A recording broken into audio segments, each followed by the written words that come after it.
दिसंबर की वो शाम चंदनपुर गांव के लिए किसी सजा से कम नहीं थी। आसमान से गिरती बर्फ जैसी ओस हर उस चीज को सुन कर रही थी जो बाहर रह गई थी। गांव की गलियों में सन्नाटा पसरा था, पर गरीब मजदूर हरिया की झोपड़ी में एक अलग ही बेचैनी थी। हरिया अपनी पत्नी सुनीता और 9 साल की बेटी गुड़िया के साथ रहता था। गरीबी ने उनके घर में ऐसा डेरा डाला था कि सर्दी के इस क्रूर मार से बचने के लिए उनके पास ना अच्छा कंबल था और ना ही गर्म कपड़े थे। झोपड़ी की कच्ची दीवारों के छेदों से बर्फीली हवा अंदर ऐसे आती थी जैसे कोई नुकीला खंजर हो। हरिया, जरा अपनी इस मासूम बच्ची को तो देखो। इसके होंठ ठंड के मारे नीले पड़ गए हैं और पूरा बदन थर-थर कांप रहा है। ये पुराना कंबल अब सिर्फ नाम का कंबल रह गया है।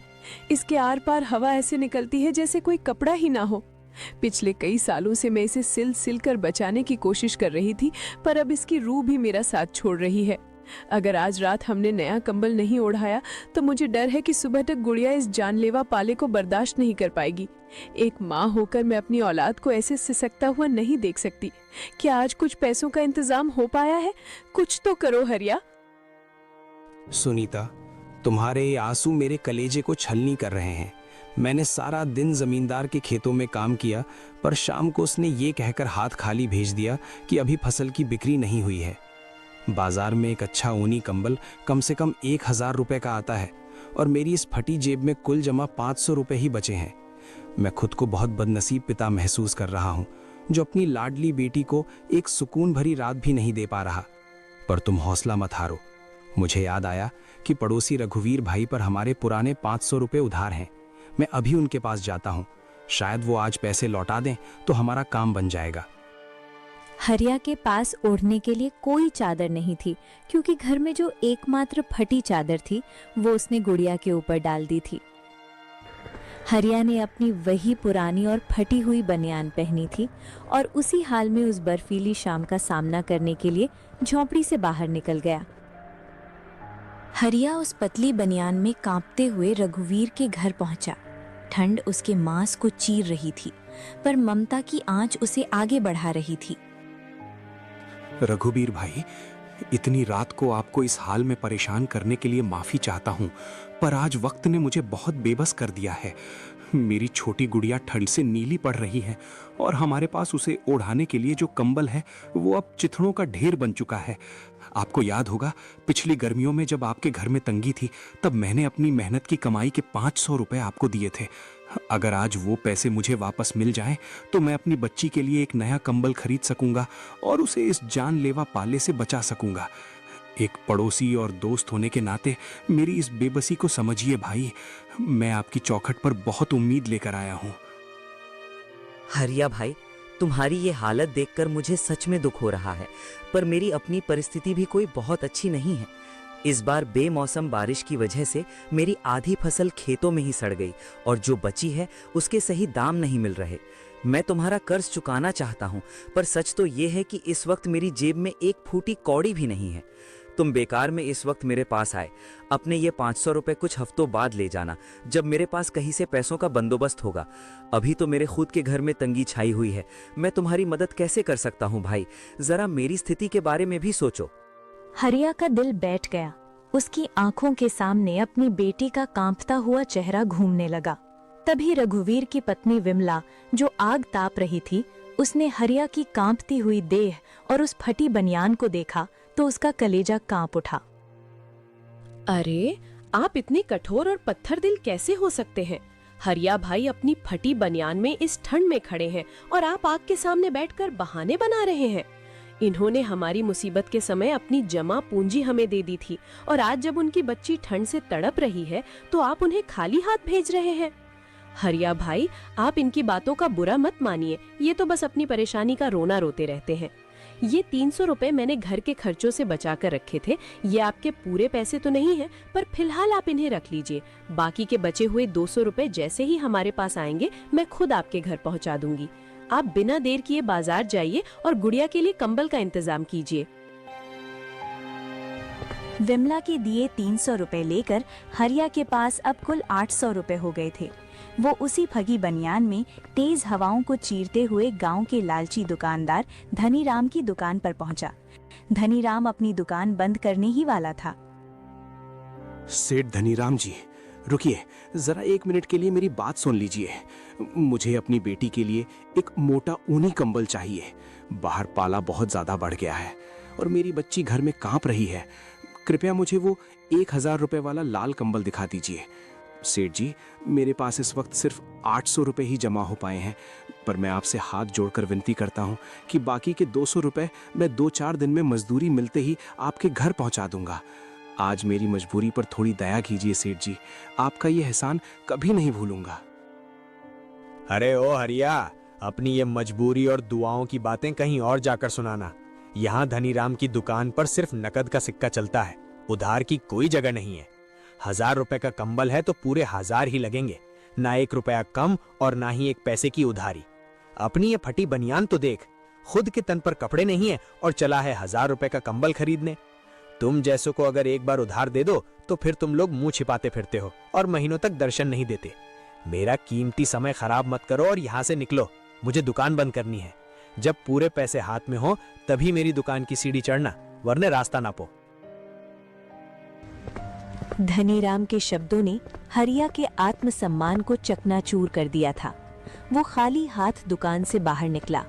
वो उसी फटी बनियान में ठिठुरता हुआ अपने घर की तरफ लौट रहा था।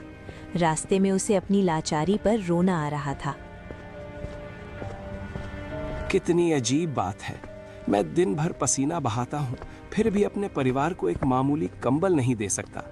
धनीराम जैसे अमीर लोग अपने शौक पर हजारों लुटा देते हैं और यहाँ एक मासूम बच्ची एक कंबल के लिए तरस रही है। अब मैं सुनीता को क्या मुंह दिखाऊंगा?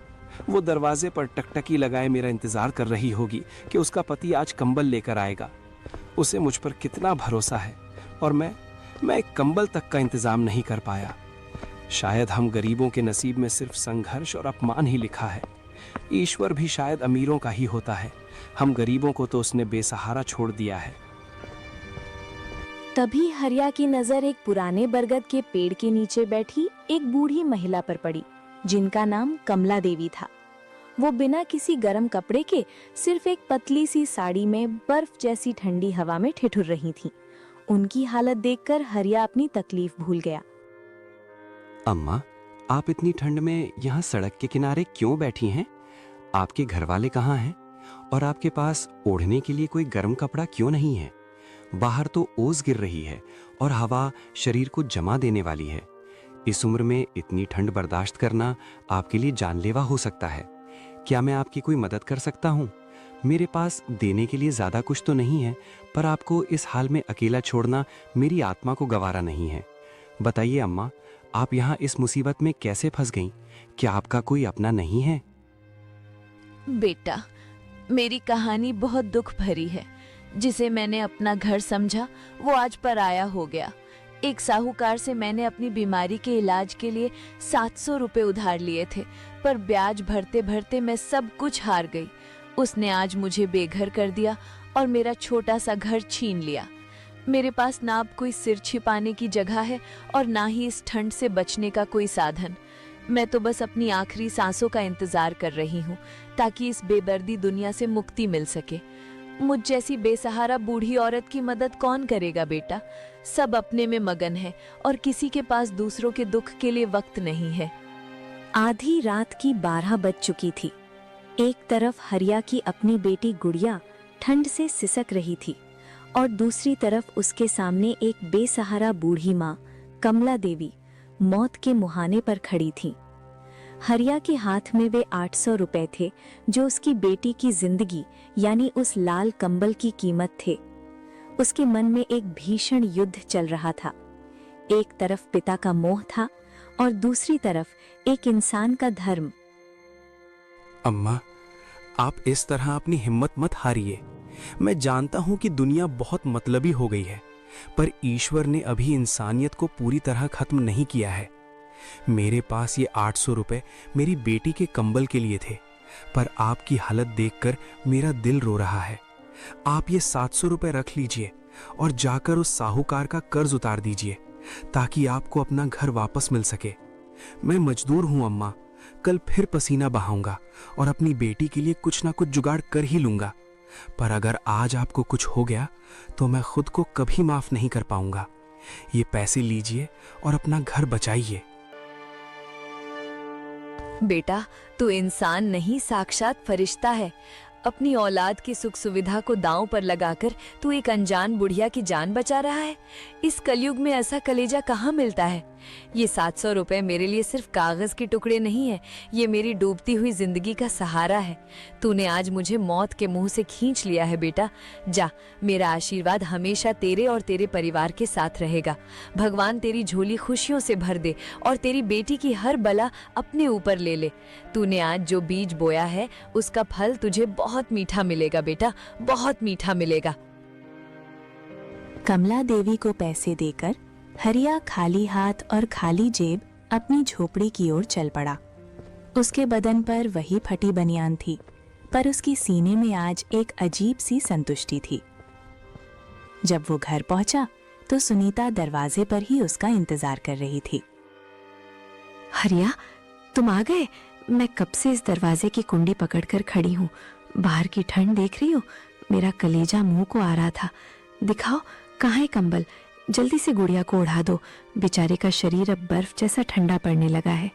क्या धनीराम सेठ मान गए या रघुवीर भाई ने पूरे पैसे लौटा दिए? तुम चुप क्यों हो हरिया, कुछ बोलते क्यों नहीं? और तुम्हारी ये हालत, तुम तो पूरी तरह कांप रहे हो। जल्दी बताओ, क्या तुम कंबल लेकर आए हो? सुनीता, मुझे माफ कर देना, मैं कंबल नहीं ला सका। रास्ते में मुझे कमला देवी मिली थी, वही बूढ़ी माँ जिनका घर साहूकार ने छीन लिया था। वो इस पाले में बिना छत के तड़प रही थीं। मेरी आत्मा ने मुझसे कहा कि अगर मैं अपनी बेटी के लिए कंबल ले भी आया तो उस बूढ़ी माँ की बद्दुआएं हमें कभी सुखी नहीं रहने देंगी।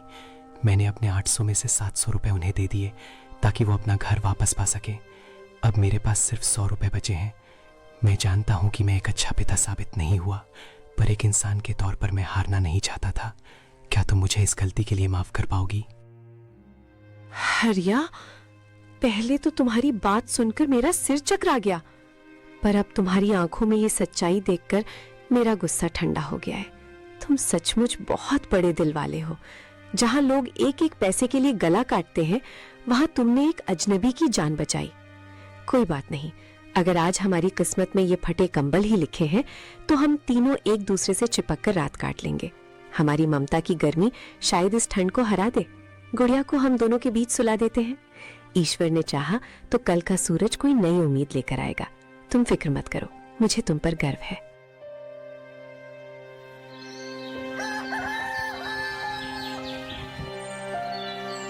अगले दिन सुबह हरिया, सुनीता और गुड़िया आग जलाकर ताप रहे थे। हरिया, जो हुआ सो हुआ। देखो, गुड़िया भूख के मारे बेहाल है और घर में कल से चूल्हा नहीं जला है। ये आखिरी 100 रुपए हमारे पास बचे हैं। तुम जल्दी से बाजार जाओ और कम से कम एक वक्त का राशन ले आओ ताकि मैं गुड़िया के लिए 2 रोटियां बना सकूं। ध्यान रखना हरिया, अब हमारे पास इसके अलावा एक फूटी कौड़ी भी नहीं है। इस बार सीधे दुकान पर जाना और बिना कहीं रुके जल्दी घर वापस आना, वरना हम आज भूखे ही सो जाएंगे। सुनीता, तुम्हारी समझदारी ही मेरी असली ताकत है। मैं वादा करता हूँ कि इन पैसों से सीधे राशन लेकर ही घर लौटूंगा। मुझे पता है कि घर की स्थिति क्या है, पर अब और देर नहीं करूंगा। तुम बस गुड़िया का ध्यान रखो और चूल्हा तैयार करो। मैं अभी धनीराम की दुकान से आटा और दाल लेकर आता हूँ। भगवान ने चाहा तो आज हमारी गुड़िया का पेट भर जाएगा। मैं बस अभी गया और अभी आया। हरिया तेज कदमों से बाजार की ओर बढ़ रहा था। कड़ाके की ठंड अब भी हवा में घुली थी। रास्ते में उसने देखा कि एक जवान लड़का, जिसका नाम मोहन था, सड़क के किनारे बैठा फूट फूट कर रो रहा था। उसके पास उसके बूढ़े पिता जमीन पर पड़े कराह रहे थे। छोटे भाई, तुम यहाँ सड़क पर बैठकर इस तरह क्यों रो रहे हो? और तुम्हारे बाबूजी की ये हालत कैसे हुई? क्या इन्हें बहुत तेज बुखार है? देखो, इनका शरीर तो आग की तरह तप रहा है। इस उम्र में ऐसी बीमारी बहुत खतरनाक हो सकती है। क्या तुमने इन्हें किसी डॉक्टर को नहीं दिखाया? हिम्मत मत हारो भाई, मुझे बताओ कि बात क्या है। शायद मैं तुम्हारे कुछ काम आ सकूं। बड़े भाई, मैं बहुत बदनसीब हूँ। मेरे पिताजी पिछले 3 दिनों से बीमार हैं और आज इनकी हालत बहुत बिगड़ गई है। डॉक्टर ने कहा है कि अगर अभी इन्हें 100 रुपए वाली दवा नहीं दी गई तो इनके प्राण बच पाना मुश्किल है। मैं सुबह से लोगों के आगे हाथ फैला रहा हूँ, पर कोई 1 रुपया देने को तैयार नहीं है। हर कोई अपनी धुन में मस्त है। अगर आज मेरे पिताजी को कुछ हो गया तो मैं अनाथ हो जाऊंगा। क्या इस दुनिया में कोई इंसानियत नहीं बची है? हरिया के हाथ ठिठक गए। उसकी जेब में वही आखिरी 100 रुपए थे जिससे उसके घर का राशन आना था। उसने एक तरफ अपनी भूखी बेटी का चेहरा देखा और दूसरी तरफ एक मरते हुए पिता को। भाई, रोना बंद करो। ये लो, मेरे पास यही 100 रुपए हैं। तुम फौरन जाकर अपने बाबूजी के लिए दवा खरीदो। इंसान की जान से कीमती दुनिया में कुछ भी नहीं है। मेरी बेटी भूखी है, पर शायद ईश्वर हमें कोई और रास्ता दिखा दे। लेकिन तुम्हारे पिताजी के पास अब वक्त नहीं है। जाओ, जल्दी करो और इन्हें अस्पताल ले जाओ। दुआ करना कि ईश्वर मेरी इस छोटी सी भेंट को स्वीकार करे और तुम्हारे पिताजी जल्द ठीक हो जाएं। एक बार फिर खाली हाथ घर पहुंचा। जब सुनीता ने उसे बिना राशन के देखा और सारी बात सुनी तो उसकी आंखों से अविरल आंसू बहने लगे। पर उसने हरिया को कोसा नहीं, बल्कि उसके हाथों को चूम लिया। हरिया, तुम इंसान नहीं, देवता हो। आज हमारे पास खाने को कुछ नहीं है, पर सुकून इस बात का है कि तुम्हारी वजह से किसी का सुहाग या किसी का बाप बच गया। हम आज रात सिर्फ पानी पीकर सो जाएंगे, पर तुम्हारी नेक दिली का किस्सा ऊपर वाला जरूर लिख रहा होगा। आओ, हम सब मिलकर भगवान का नाम लेते हैं। वो भूखा उठाता तो है, पर भूखा सुलाता नहीं है। जो होगा देखा जाएगा। तभी अचानक हरिया के दरवाजे पर एक दिव्य दस्तक हुई। बाहर से आवाज आई, भिक्षाम देही। बच्चा, कोई है इस कुटिया में? हरिया ने दरवाजा खोला तो देखा सामने एक तेजस्वी साधु बाबा खड़े थे। बच्चा, मैं बहुत दूर से आ रहा हूं और भूख के मारे मेरे प्राण कंठ तक आ गए हैं। क्या इस घर में एक साधु के लिए 2 रोटी मिल पाएगी? सुना है इस झोपड़ी में रहने वाला इंसान बहुत बड़ा दानी है। क्या तुम अपनी उस ख्याति को सच करोगे? मुझे बहुत तेज भूख लगी है बेटा। क्या तुम मुझे भोजन कराओगे या मैं यहां से खाली हाथ लौट जाऊं? महाराज, आप हमारे द्वार पर आए, ये हमारा परम सौभाग्य है। पर सच तो ये है कि आज हमारे घर में अनाज का एक दाना भी नहीं बचा है। मेरी पत्नी ने बड़ी मुश्किल से थोड़ा सा आटा बचा कर रखा था, पर आज वो भी खत्म हो गया। हम खुद भूखे हैं महाराज। पर ठहरिए सुनीता, क्या हमारे पास सचमुच कुछ नहीं है? क्या हम महाराज को ऐसे ही भेज देंगे? महाराज, आप बैठिए। सौभाग्य से मैंने कल की 2 सूखी रोटियां एक पोटली में छिपा कर रखी थी कि शायद सुबह गुड़िया को खिला दूंगी। पर आप अतिथि हैं और अतिथि देवता होता है। मैं अभी उन्हें गर्म करके लाती हूँ। भले ही हम भूखे रहें, पर हमारे द्वार से कोई साधु भूखा नहीं जाएगा। हरिया, आप महाराज के चरण धोइए, मैं अभी भोजन परोसती हूँ। सुनीता ने बड़े प्रेम से वो सूखी रोटियां साधु बाबा को खिलाईं। जैसे ही साधु ने आखिरी निवाला खाया, झोपड़ी में एक अद्भुत सुगंध फैल गई। हरिया, सुनीता, तुम्हारी परीक्षा पूरी हुई। तूने एक बेसहारा मां को अपना धन दिया, एक मरते हुए पिता को अपनी आखिरी उम्मीद दी और अंत में अपने हिस्से का भोजन एक साधु को अर्पण कर दिया। जिसके पास कुछ ना होते हुए भी देने का साहस हो, वही असली अमीर है।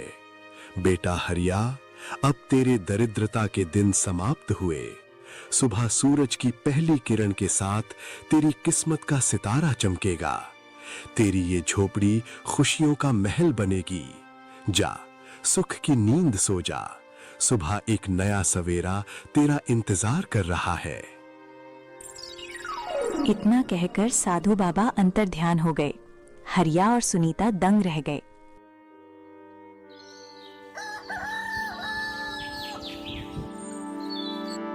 सुबह जब हरिया की आंख खुली तो उसने देखा कि उसकी कच्ची झोपड़ी एक आलीशान महल में बदल चुकी थी और फर्श पर सोने के सिक्कों के ढेर लगे थे। हरिया अब गांव का सबसे अमीर लेकिन सबसे दयालु इंसान बन चुका था। अगर आपको ये कहानी पसंद आई हो तो लाइक करें, अपने दोस्तों के साथ शेयर करें और अपनी राय कमेंट में बताएं।